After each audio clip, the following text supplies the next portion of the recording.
తూర్పు కాపు జాతి యావత్తు కదిలి రావటానికి త్వరలో శ్రీకాకుళం జిల్లా వ్యాప్తంగా మండల కేంద్రాల్లో ముందుగా తూర్పు కాపు జాతి ఐక్యత చైతన్య సదస్సులు ఏర్పాటు చేస్తామని శ్రీకాకుళం జిల్లా తూర్పు కాపు సామాజిక వర్గం ప్రతినిధులు సురంగి మోహన్ రావు, డోల జగన్మోహన్, లంక గాంధీ, శేషపు జోగినాయుడు, ఇజ్జాడ శ్రీనివాసరావులు అన్నారు.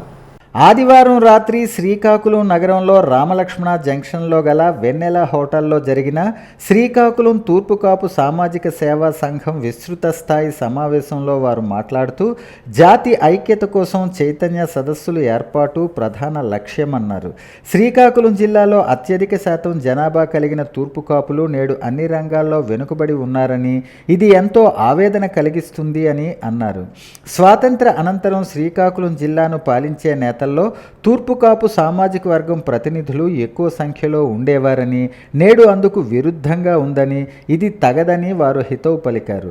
ఉమ్మడి శ్రీకాకుళం జిల్లాలో సుమారు 8 లక్షల జనాభా కలిగిన తూర్పు కాపు సామాజిక వర్గం నేడు రాజకీయంగా, ఆర్థికంగా, సామాజికంగా, విద్యాపరంగా వెనుకబడి ఉన్నారని, ఈ పరిణామాలు చూస్తుంటే జాతి బిడ్డలంతా తల్లడిల్లుతున్నారని, దీన్ని దృష్టిలో పెట్టుకుని ఉమ్మడి జిల్లా వ్యాప్తంగా ఉన్న 38 మండలాల్లో జాతి ఐక్యత చైతన్య సదస్సులు మరియు యువతకు ఉపాధి అవకాశాలు కల్పించే దిశగా స్కిల్ డెవలప్మెంట్ అథారిటీ సారథ్యంలో శిక్షణా కార్యక్రమాలు పెద్ద ఎత్తున ఏర్పాటు చేస్తామని చెప్పారు.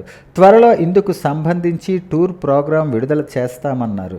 వంశధార ప్రాజెక్టు 2వ దశ నిర్మాణం వల్ల దెబ్బతిన్న నిర్వాసితులకు ఇంతవరకు పూర్తి స్థాయిలో పరిహారం ఇవ్వకపోవటం దారుణమని, ఇప్పటికైనా అర్హులైన నిర్వాసితులకు గత ప్రభుత్వం పెంచిన పరిహారాన్ని సత్వరమే అందించి ఆదుకోవాలని, నిర్వాసితులకు కేటాయించిన కొత్తూరు మండలం గోనభద్ర కాలనీ వద్ద ఎత్తిపోతల పథకం నిర్మించాలని తీర్మానించారు.